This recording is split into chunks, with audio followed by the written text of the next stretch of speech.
clutch belt pulley tu dia punya bearing.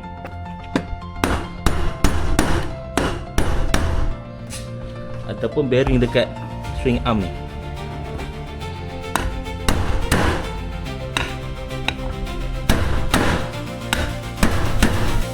Dia ada ABS sensor buka ni. Yang tiga cuba. Nak tengok dah tak pusing lah sebenarnya. Kita buka bearing ni. Smooth kan? Dia keluar lah dalam 205. So kita dah beli bearing baru. Kita akan ganti lah. Kita cabut dulu.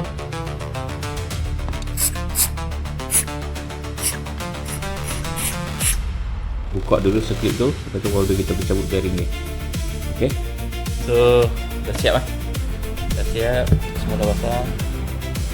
Tengok macam tak ada bunyi tu ya. Kita test tengok. So okay.